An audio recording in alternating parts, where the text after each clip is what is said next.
ये कहते हैं मृत्यु के समय इंसान को कोई नहीं बचा सकता, लेकिन एक 16 साल का बालक ऐसा भी था जिसके प्राण लेने खुद यमराज धरती पर आए थे। चारों ओर भय का वातावरण था।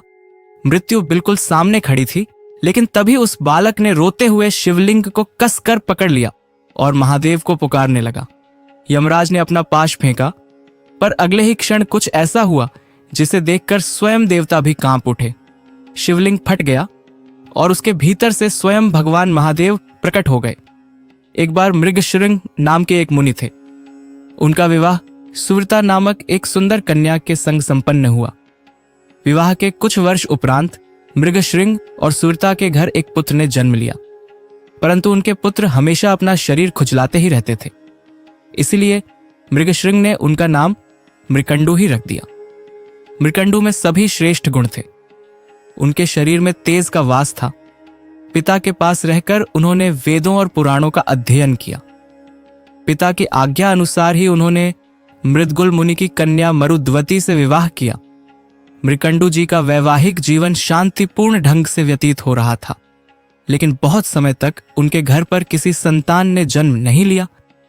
इस कारण उन्होंने और उनकी पत्नी ने भगवान शिव का कठोर तपस्या किया। उन्होंने तपस्या करके भगवान शिव को प्रसन्न कर लिया।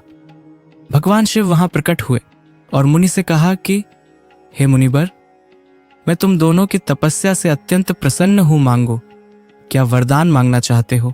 तब मुनि मृकंडू और उनकी पत्नी ने कहा, प्रभु, यदि आप सच में हमारी तपस्या से प्रसन्न हैं, तब हमें संतान के रूप में एक पुत्र प्रदान करें जो गुणों की खान हो और हर प्रकार का ज्ञान रखता हो।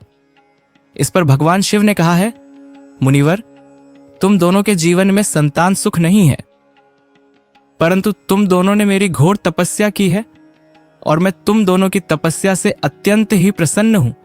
इसीलिए मैं तुम्हें पुत्र प्राप्ति का वरदान प्रदान करता हूं, परंतु यह स्मरण रहे कि उस बालक की आयु केवल 16 वर्ष ही होगी। तब भगवान शिव ने उनको पुत्र प्राप्ति का आशीर्वाद दिया और अंतर ध्यान हो गए। समय आने पर महामुनि मृकंडू और मरुद्वती के घर एक गुणवान बालक ने जन्म लिया, जो आगे चलकर मार्कंडेय अर्षि के नाम से प्रसिद्ध हुआ। महामुनि मृकंडू ने मार्कंडेय को हर प्रकार की शिक्षा दी। महर्षि मार्कंडेय एक आज्ञाकारी पुत्र थे। माता पिता के साथ रहते और शास्त्रों की शिक्षा ग्रहण करते हुए 15 साल बीत गए।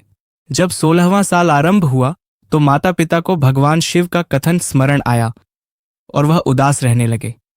पुत्र ने कई बार उनसे उनकी उदासी का कारण जानने का प्रयास किया, परंतु हर बार वह विफल रहे। लेकिन एक दिन मार्कंडेय ने बहुत जिद की तो महामुनि मृकंडू ने बताया कि भगवान शिव ने तुम्हें मात्र 16 वर्ष की ही आयु प्रदान की है और यह पूर्ण होने ही वाली है। इस कारण हमें शोक हो रहा है।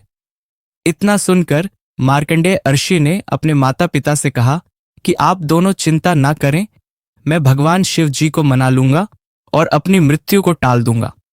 इसके बाद वह घर से दूर एक जंगल में चले गए। वहां एक शिवलिंग स्थापना करके महामृत्युंजय मंत्र की रचना कर शिवलिंग की विधि पूर्वक पूजा अर्चना करने लगे। निश्चित समय आने पर काल पहुंचा। मार्कंडेय ने उनसे यह कहते हुए कुछ समय मांगा कि अभी वह शिवजी की स्तुति कर रहे हैं। जब तक वह स्तुति पूरी कर नहीं लेते तब तक कृपया प्रतीक्षा करें।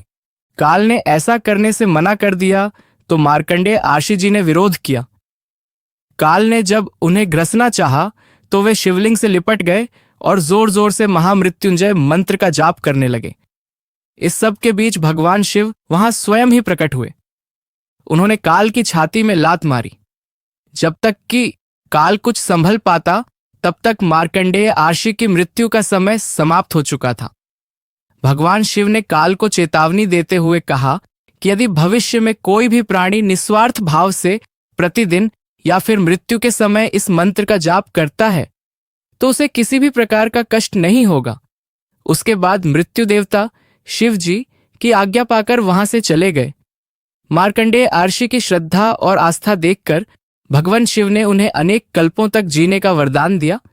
अमृत का वरदान पाकर महर्षि वापस अपने माता पिता के पास आश्रम आ गए और उनके साथ कुछ दिन रहने के बाद वह पृथ्वी पर विचरने लगे। और प्रभु की महिमा लोगों तक पहुंचाते रहे। इस तरह भगवान पर विश्वास कायम रखकर मार्कंडेय अर्षि ने एक ऐसा उदाहरण दिया जिसकी कोई कल्पना भी नहीं कर सकता।